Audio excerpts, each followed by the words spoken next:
안녕하십니까? 오늘은 고구려 도읍 중 하나였던 평양이 과연 어디에 있었는지에 대하여 기록의 근거를 통해 자세히 살펴보겠습니다. 평양은 고구려 고유의 영역에 속하였기에 중국 문헌 등을 통해 그 위치를 교차 검증하기 힘든 자리입니다. 즉, 고구려 본토 안의 지명들은 오늘날 그 자리를 찾기가 매우 힘듭니다. 또한 고구려가 멸망된 후 고대 중국을 크게 만들고자 한 세력들은 고구려의 자리에 자신들의 지명을 이동시켜 메꾸어 버렸기에 상당수의 지명이 동쪽으로 이동되고 왜곡되어 고구려 지명들의 본래 자리를 더욱 파악하기 힘들게 만들었습니다. 평양의 자리 역시 그러하기에 평양 자체의 지명으로는 그 자리를 찾기란 불가능합니다. 하지만 접근 방법을 달리하면 전혀 불가능한 일도 아닙니다. 이제 그렇게 하여 평양의 올바른 자리를 찾아보겠습니다. 우선 평양은 큰 틀에서 하북도에 속합니다. 그 근거가 되는 기록을 먼저 읽어보겠습니다. 안동도호부는 하북도에 속한다. 총장초에 고구려를 평정하고 안동도호부를 평양에 설치하였다. 독사방여기호의 내용입니다. 당나라가 고구려를 평정하고 그 도읍인 평양에 안동도호부를 설치하는데 이 안동도호부가 하북도에 속한다는 것입니다. 즉, 평양이 하북도에 속한다는 뜻이 됩니다. 하북도는 황하 북쪽을 가리키는 것으로 굳이 증거 문헌을 들지 않더라도 중국 대륙의 존재함은 알 수 있을 것입니다. 즉, 큰 틀에서 평양은 한반도의 영역이 아니라 중국 대륙의 황하 북쪽에 존재하였던 것입니다. 이제 평양이 있어야 할 범위를 좀 더 좁혀보겠습니다. 먼저 기록을 읽어보겠습니다. 정리성은 평양의 서쪽 지경에 있다. 독사방여기호 권 38의 내용입니다. 독사방여기호는 정리성이 평양의 서쪽에 접해 있다고 합니다. 즉, 정리성의 자리를 알면 평양의 자리도 알 수 있습니다. 계속해서 기록을 읽어보겠습니다. 당나라 정관 21년 서기 647년에 우진달 등이 해도를 통해 고구려로 들어가 석성을 빼앗고 정리성 아래로 진격하여 그 군사들을 물리쳤다. 그곳과 가까운 지역에 박작성이 있다. 독사방여기호의 내용입니다. 정리성과 가까운 지역에 박작성이 있다고 합니다. 따라서 박작성의 자리를 알면 정리성과 평양에 대한 대강의 자리를 짐작할 수 있을 것입니다. 이번에는 박작성을 언급한 신당서를 읽어보겠습니다.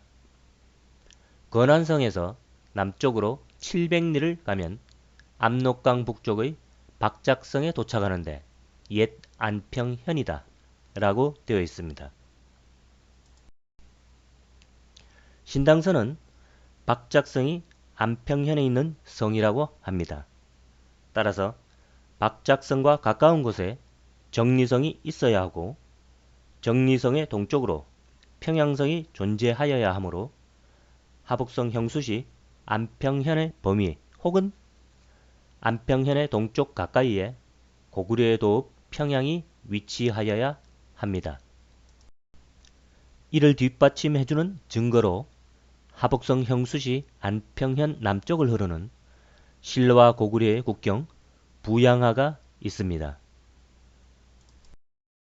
앞서의 영상 칠중성의 위치로 확인된 대륙의 고구려와 신라에서 고구려와 신라의 국경이 하북성 형수시와 창주시를 흐르는 부양하였음을 증명하였으니 평양은 부양하의 북쪽에 존재하여야 하고 이는 안평현 혹은 그 동쪽에 평양이 있어야 한다는 앞서의 설명과 부합하게 됩니다. 안평현이 고구려와 밀접한 관계가 있음을 증명하는 다른 사서의 기록을 읽어보겠습니다. 사갱과 육순을 보내 고구려 왕 궁을 선으로 임명하였다. 육순 등은 안평구에 도착하였는데 즉 안평현 해구이다. 가경 중수일통지 사고전서본의 내용입니다. 손권이 보낸 사신들이 안평현 해구를 통해 고구려로 입국하였다는 기록입니다. 안평현 해구란 안평현을 흐르는 호타하의 나루터를 가리킵니다. 즉 안평현은 고구려의 서부 국경이라는 기록입니다. 이들이 안평현 해구로 온 것은 호타하를 이용해 평양으로 들어갈 수 있었기 때문입니다. 기록을 좀 더 살펴보겠습니다. 진나라 함강 7년 서기 341년에 석호의 장군 왕화가 수군을 이끌고 해도를 따라 연나라 안평을 습격하여 깨뜨렸는데 그 또한 이곳이다. 나중에 고구려로 편입되어 박작성이 되었다. 라고 되어 있습니다. 조나라의 군대가 연나라 안평을 습격하였으니 안평 일대가 연나라와 고구려의 국경이 되는 것이며 안평의 서쪽은 연나라가 안평의 동쪽은 고구려가 차지하고 있었음을 알 수 있습니다. 그런데 이 연나라의 안평이 고구려의 박작성이 되었다고 합니다. 연나라의 안평이라고 하였으니 좀 더 정확히는 서안평입니다. 즉 서안평에 있는 성이 박작성입니다. 이를 기록을 통해 확인해 보겠습니다. 서안평성 또한 계주 위의 동남쪽에 있으며 한나라의 현이었다. 요동군에 속하였으며 후한 및 진나라 시절에도 그러하였다. 함강 7년 서기 341년 석호의 장수 왕화가 수군을 거느리고 해도를 통해 연나라 안평을 습격하여 깨뜨렸다고 하였는데 바로 이 성이다. 독사방역이호에서는 조나라가 공격한 연나라 안평이 바로 서안평 성이며 또한 요동군에 속하였다고 합니다. 요동군에 속한 서안평은 고대 요수라고 증명한 바가 있는 자하의 동쪽에 해당하니 요동의 자리 역시 다시 확인이 됩니다. 즉 역사의 퍼즐이 제대로 맞게 끼워진 것입니다. 이러한 내용을 종합하면 대체적으로 안평의 서쪽에서 동쪽으로 박작성, 정리성, 평양 등의 순으로 그 위치가 확정됩니다. 설인귀 정료사략이라는 책이 있습니다. 비록 정사는 아니지만 평양성으로 들어가는 길을 자세히 묘사하였기에 언급해 보겠습니다. 공주가 말하기를 이 해수는 안지령을 휘돌아 안지성에 이르고 또 평양부로도 갈 수 있습니다. 라고 하니 설인귀가 고하기를 비록 해수가 있다고 하나 배가 없으니 어찌 갈 수 있겠습니까? 라고 하였다. 여기서 언급된 공주는 영규왕의 여동생이자 보장왕의 고모라고 합니다.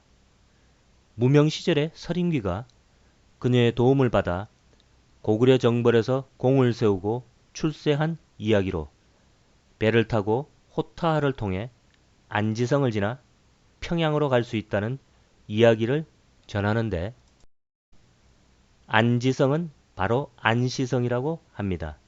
해당하는 기록을 읽어 보겠습니다. 안시는 한나라의 옛 현으로 요동군에 속하였다. 구서 설인귀전에서는 안지성이라고도 하였다. 자치통감 호삼성 음주의 내용입니다. 안시성 혹은 안지성은 요동군 서안평현에 존재했던 성입니다. 따라서 앞서 설명한 서안평의 박작성 또는 안시성에서 정리성을 지나 평양성에 도착하는 경로가 맞다는 것입니다. 그리고 이들은 모두 호타하의 수로와 연결되었었고 모두 서로 가까운 거리에 존재하였음도 알 수 있습니다. 기록을 종합하면 평양은 하북성 형수시 안평현 동부에 존재하였다는 결론에 이르게 됩니다. 다시 말해 평양 또는 평양성은 한반도가 아니라 중국 대륙의 하북성, 그 중에서도 형수시 안평현의 범위에 있었던 것입니다. 이는 또한 오랫동안 다투어왔던 한반도 평양이 낙랑군에 속하고 한사군이 한반도에 설치되었다는 주장을 쉽게 무너뜨릴 수 있습니다. 오늘은 여기까지 하겠습니다. 감사합니다.